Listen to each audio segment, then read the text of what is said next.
já a quinta, né? A quinta é? Não foi a quinta, mas hoje a gente encerra. Já falamos sobre o dízimo no Antigo Testamento, no Novo Testamento.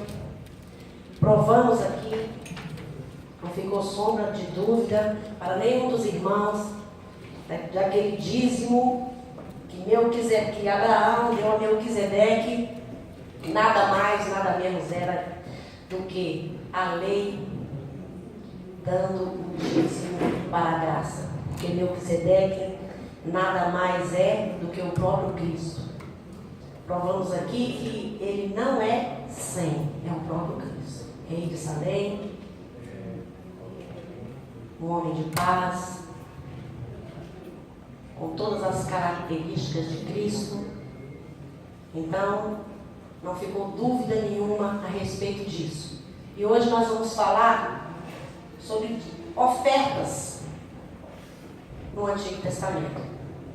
É muito interessante essas ofertas que eram dadas no Antigo Testamento, principalmente, a que eu acho mais interessante e a mais impactante é a oferta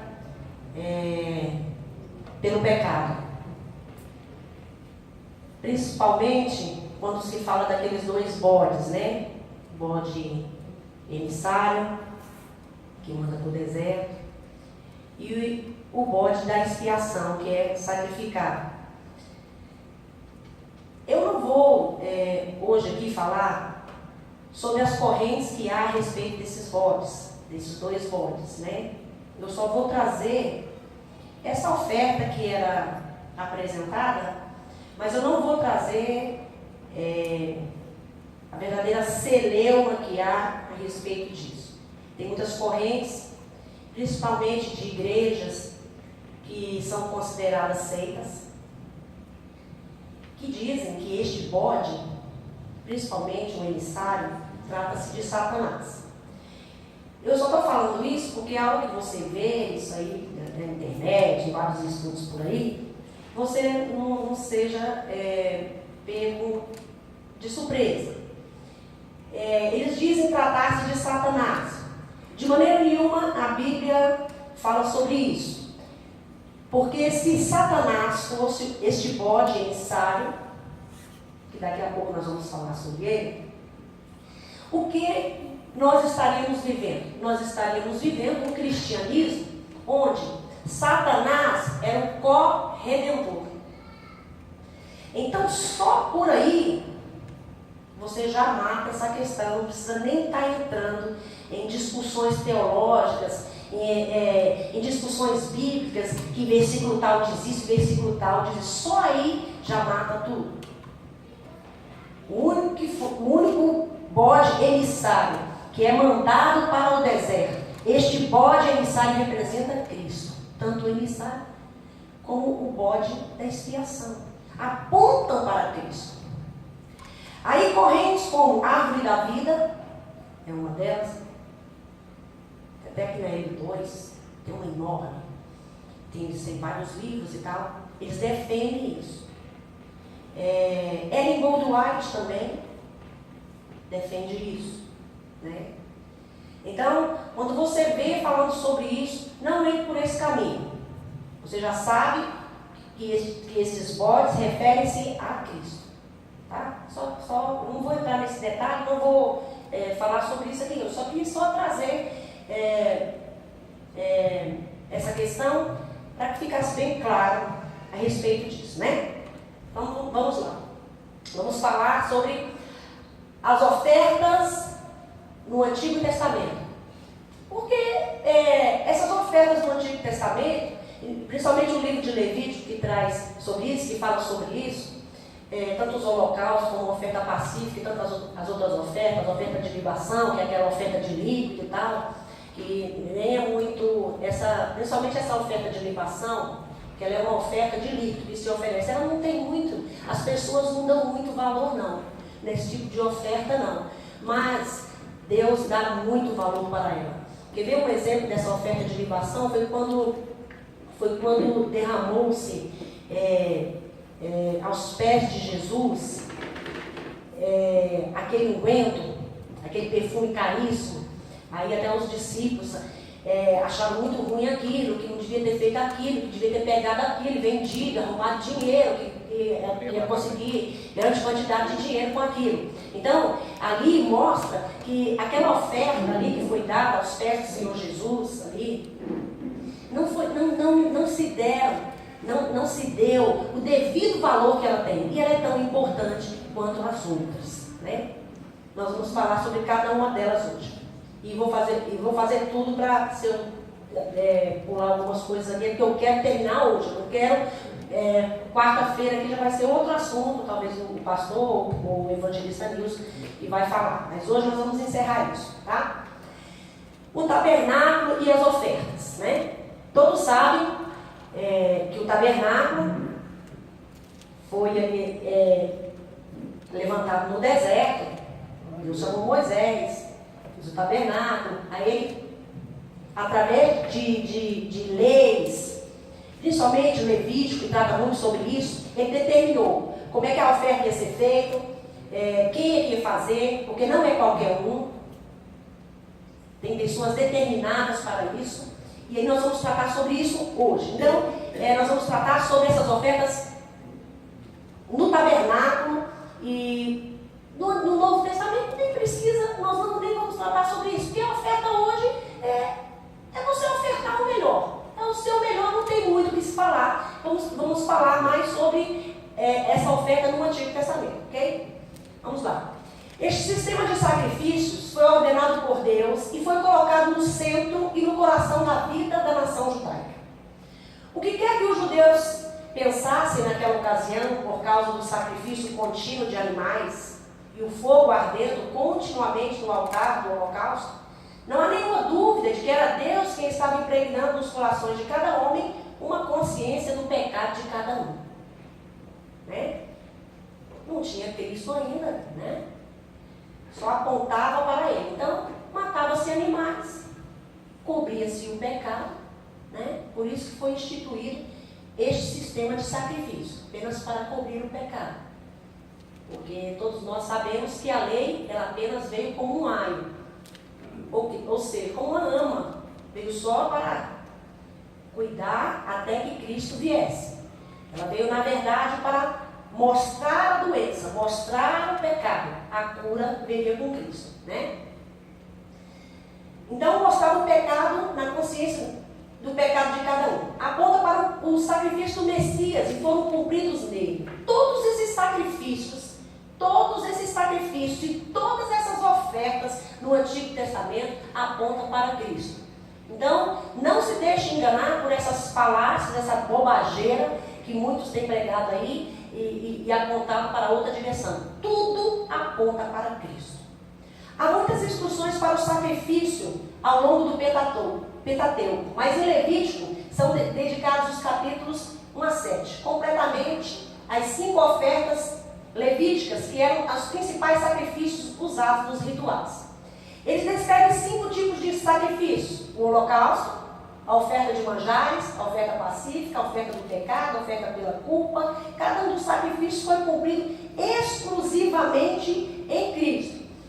E Deus é tão inteligente que Ele jamais iria pedir um bezerro, ou um boi, ou uma ovelha para uma pessoa que não tinha condição. Se ela não tivesse condição de trazer uma ovelha, um boi, ou o que fosse de grande valor, Ele trazia uma rolinha, contanto que se oferecesse o sacrifício.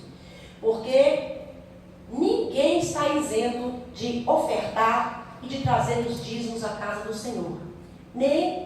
A gente não pode nem dizer, nem que seja a oferta da viúva. Nós nem podemos dizer isso. Por que nós não podemos dizer isso? Apesar de ter sido uma oferta bem pequenininha, mas foi uma oferta para ela muito grande, porque ela deu tudo. Tudo que ela tinha aqui, então ela deu tudo. Então, é a mesma coisa você pegar todo o seu salário que você tem hoje e dar tudo. É a oferta da viúva, é tudo. Então, a oferta que Deus quer é uma oferta de amor. Porque Deus ama quem dá com alegria. Nada é forçado, nada é obrigado. Ninguém vai obrigar ninguém a nada. Tudo é feito pelo amor. Quando tratamos sobre o dízimo no Antigo Testamento, nós vimos que eles traziam as ofertas e traziam os dízimos obrigados pela lei, né? Tanto que isso aqui era para ser cumprido ao pé da letra, porque eram obrigados. Nós não. Nós trazemos a oferta e trazemos o dízimo pelo amor. Nós não somos obrigados. Não somos obrigados. Tudo que fazemos é por amor, tá? As ofertas que Deus falou a Moisés a respeito eram um meio de adoração e também um sacrifício para perdão e restauração pessoal diante de Deus. Muitas das ofertas estavam relacionadas com o altar do holocausto. Os sacerdotes sacrificavam várias ofertas a Deus, que eram oferecidas pelos seus próprios pecados e também pelos pecados do povo, tanto pecados conhecidos como os desconhecidos. Algumas ofertas eram oferecidas regular e frequentemente, enquanto outras eram oferecidas apenas em certos casos de necessidades. E uma coisa muito interessante aqui é quando se oferecia essas ofertas, tinha que se oferecer a oferta pelo sacerdote, porque ele era imperfeito, né? Quando Cristo veio, acabou com isso. Por isso o Novo Testamento, o Antigo Testamento findou-se. Novo Testamento, tudo se fez novo. Ele foi suficiente para se oferecer como sacrifício vivo, porque ele não tinha pecado, nem ruga, nem mácula, nem sombra, nem variação, era perfeito. Então o sacrifício dele sanou definitivamente o problema do homem. Resolveu de uma vez por todas, né? E uma coisa que é muito interessante, muitos teólogos dizem que isso não existe, mas outros sim. Eu prefiro ficar com os que falam que sim, que quando o sumo sacerdote entrava, porque o tabernáculo era assim, era um composto de 3 partes, né? Era o átrio, onde se fazia o sacrifício, o santo lugar, e depois tinha uma cortina. Eu me lembro a espessura dessa cortina, mas era algo mais ou menos assim, grossa, que separava o santo lugar do santo dos santos. No santo dos santos era onde Deus se apresentava, em meio à fumaça, em meio ao incenso, né?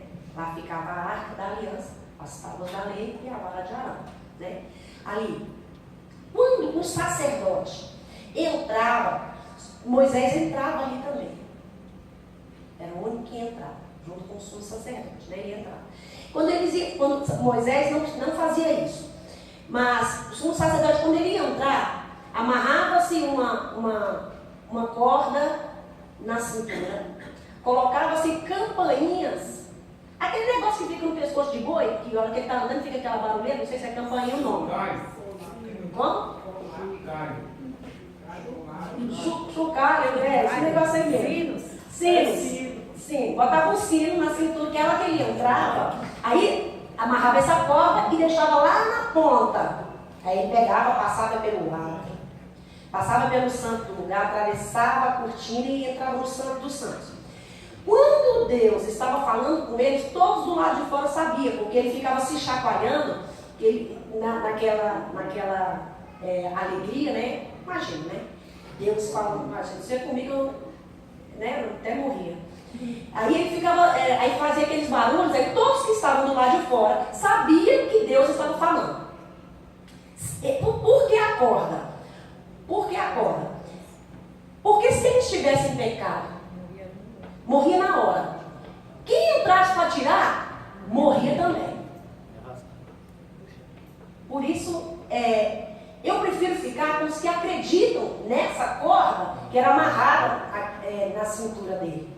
Porque é lógico, é muito lógico isso, né? Porque se ele morresse lá, quem é que era doido de entrar lá dentro para ir tirar? Não, vou lá tirar. E fazia igual Uzá. Lembra de Uzá que o pastor estava dando a doutrina aqui? Quando Davi foi levar a arca no carro de boi, que era para ter sido levado em varais, colocado nos ombros dos homens, ele, não, vamos levar em carro de boi, não sei o que, aí a arca foi caindo, aí o Zé foi lá, colocou a mão. Não queria ajudar, coitado. Coitado, só queria ajudar. Quando a gente olha, né, a gente fala, poxa, que esse Deus é injusto.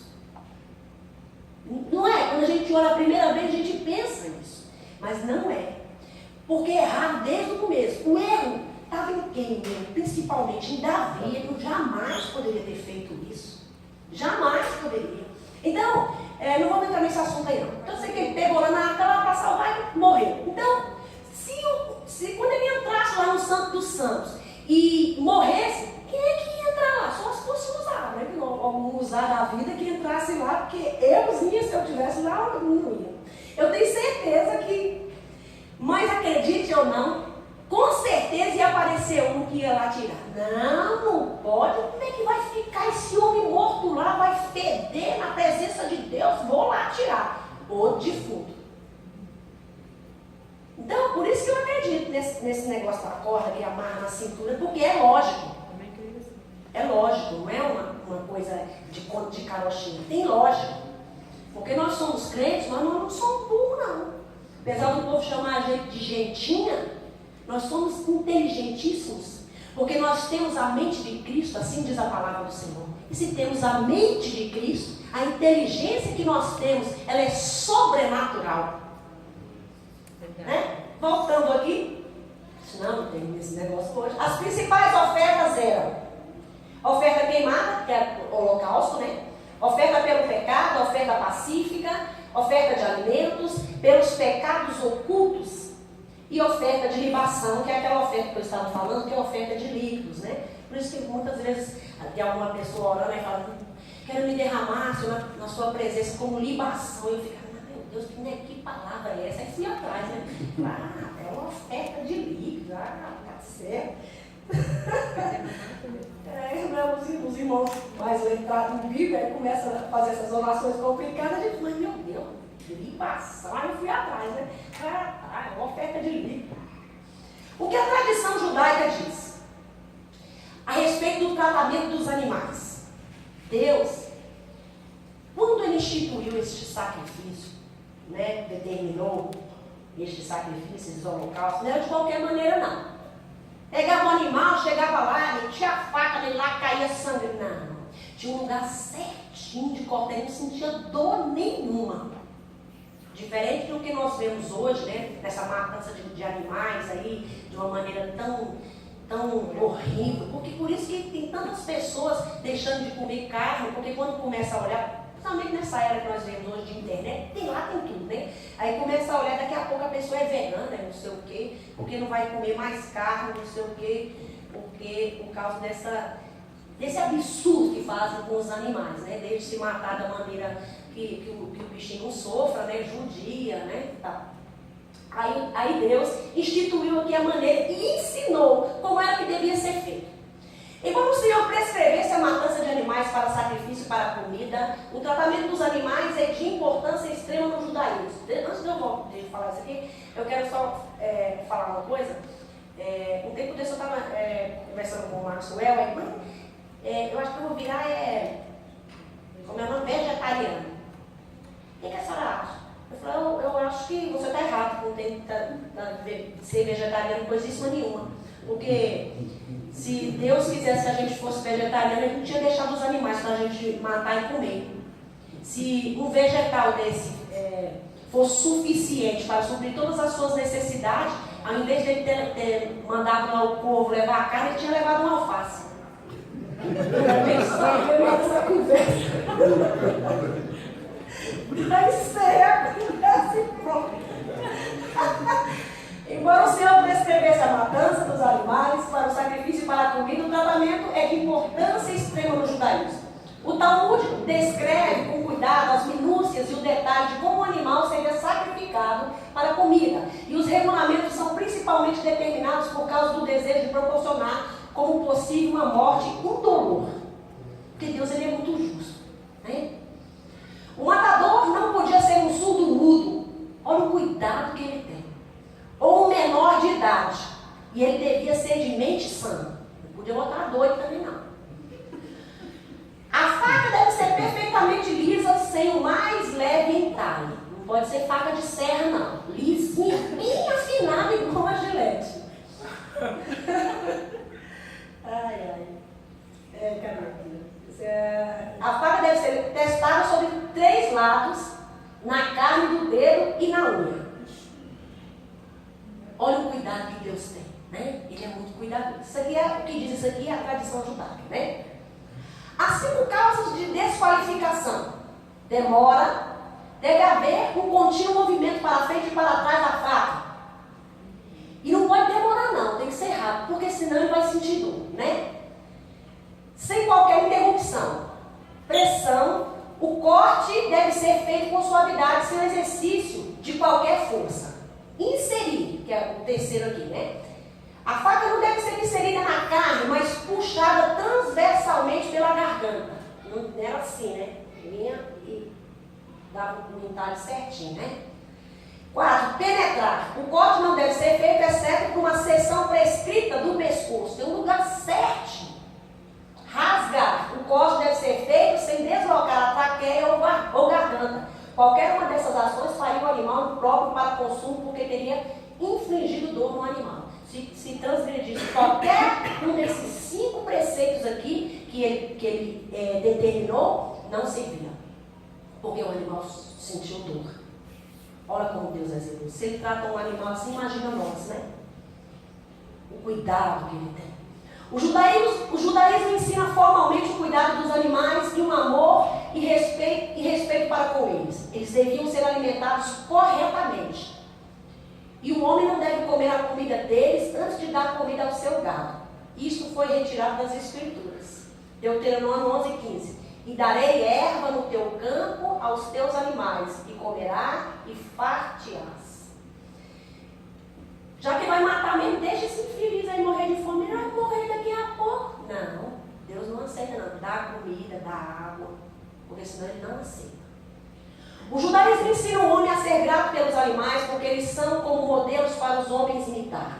Se a Torá não tivesse sido dada a nós, para a nossa direção, nós não poderíamos aprender a modéstia do gado, a honestidade da formiga, a castidade da pomba e os modos do galo. Né? Tem até uma passagem na Bíblia que diz: vai tente com a formiga ou preguiçoso, porque a formiga trabalha, né?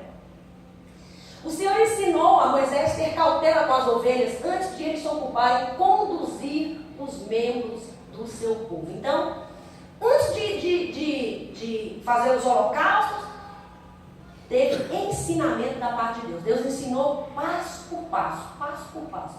Deus é tão cuidadoso que até quando o povo ia fazer suas necessidades fisiológicas no deserto, não era de qualquer jeito não. E transformando o deserto num banheiro a céu aberto. Não. Abria-se uma cova na areia, depois cobria direitinho. Porque senão o povo ia ficar tudo infectado, né? Igual o gato. Igual o gato, ele vai dar. Igual o gato, né? De gato, o diabo diferente. O holocausto. O holocausto era um sacrifício que estava completamente queimado. Nada dele era comido. Então o fogo consumiu o sacrifício inteiro. É importante notar que o fogo jamais se apagava, né? O fogo arderá continuamente sobre o altar e não se apagará. Levítico 6:13. E este fogo continua ardendo, só que agora o altar é o nosso coração, né? Arderá continuamente no altar e não se apagará.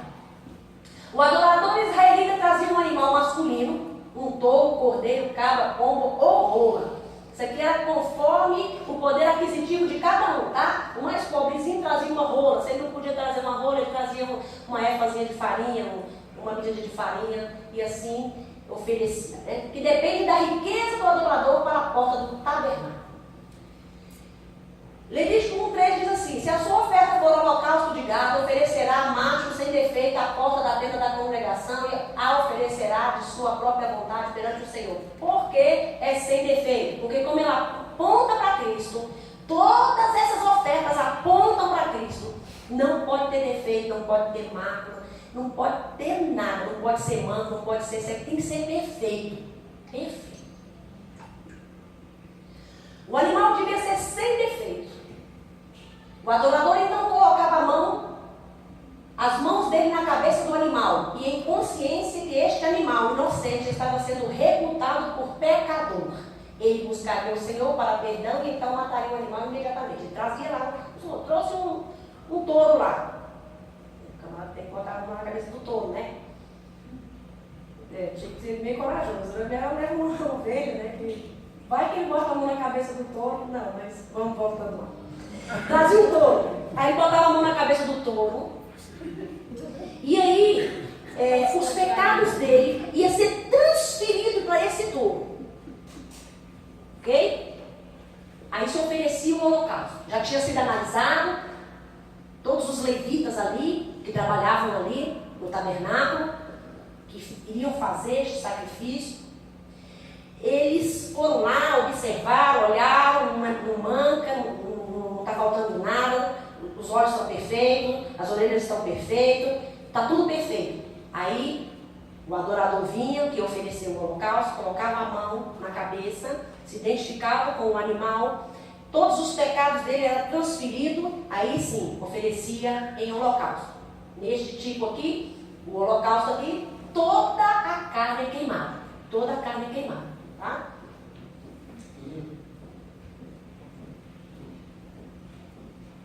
Ele buscaria o Senhor para perdão, então mataria o animal imediatamente.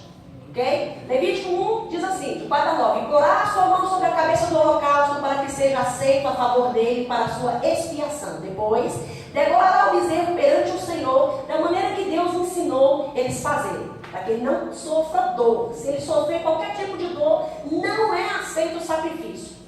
E os filhos de Arão, os sacerdotes, oferecerão sangue, espargirão sangue em redor sobre o altar que está diante da porta da tenda da congregação. Então, esfolará o holocausto e o partirá nos seus pedaços. E os filhos de Arão, o sacerdote, porão fogo sobre o altar, pondo em ordem a lenha sobre o fogo.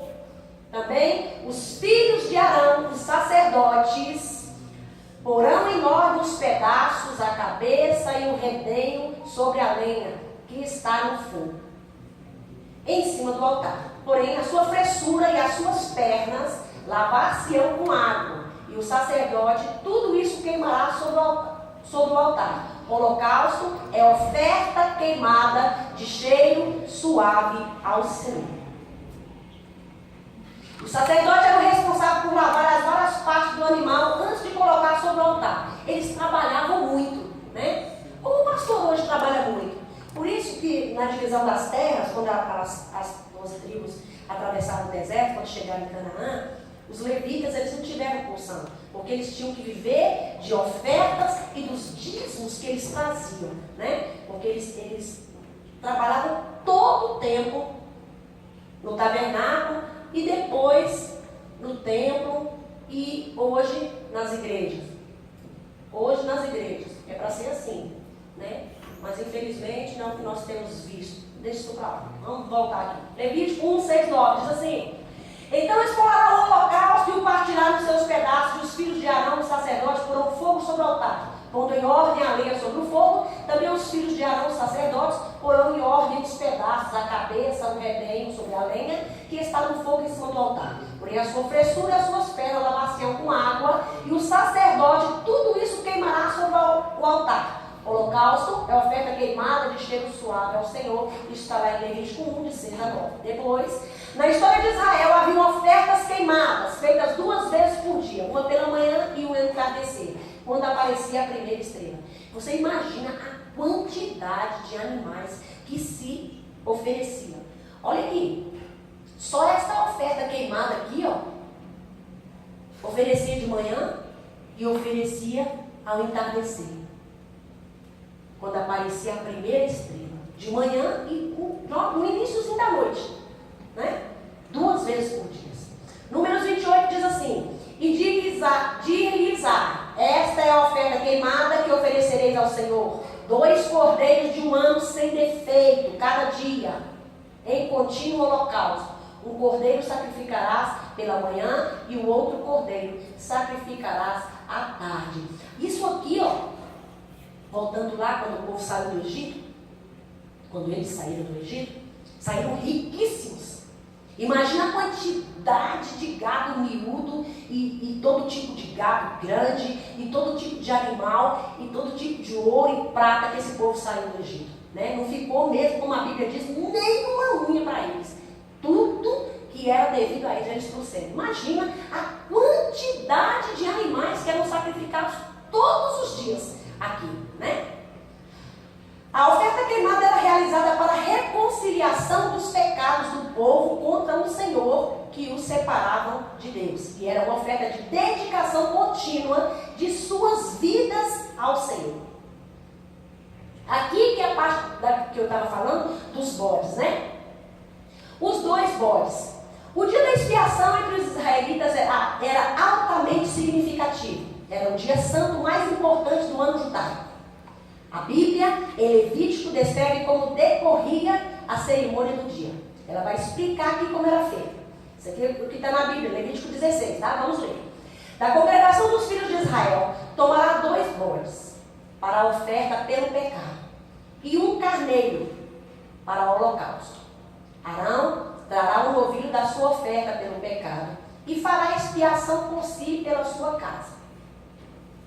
Então Arão pegou o novilho, ofereceu uma oferta pelo pecado dele e da sua casa. Tá? Também tomará ambos os bodes, porque aqui ele não disse que era 1 carneiro e 2 bodes, né? Ele pegou o novilho, ofereceu pelo seu pecado e o pecado da sua casa. Pronto, ele já estava purificado, agora ele pode pegar esses 2 bodes e continuar a fazer o ritual, né?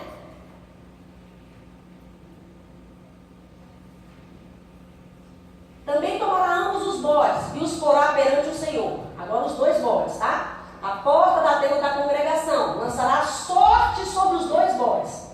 Uma para o Senhor e a outra para o bode emissário.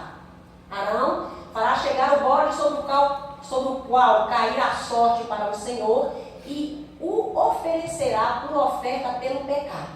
Mas o bode sobre o qual cair a sorte para bode emissário, o bode emissário, depois ele coloca a mão sobre a cabeça dele e manda ele embora, deserto aberto, tá? Por isso esse nome emissário.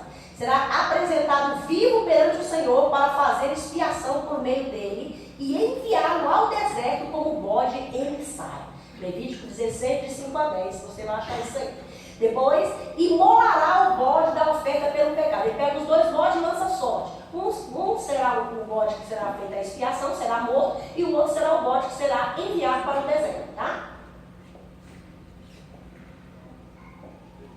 Depois imolará o bode da oferta pelo pecado, que será para o povo, e trará o seu sangue para dentro do véu, e fará com o seu sangue, como fez com o sangue do novilho, aspergi-lo-á no propiciatório. Ele vai pegar o sangue do bode que foi lançado sorte, vai pegar o sangue e vai aspergir sobre a tampa do propiciatório. O que é propiciatório? Tornar propício. Tampa do quê? Tampa da arca. Tá? E também diante dele. Havendo, pois, acabado de fazer expiação pelo santuário, pela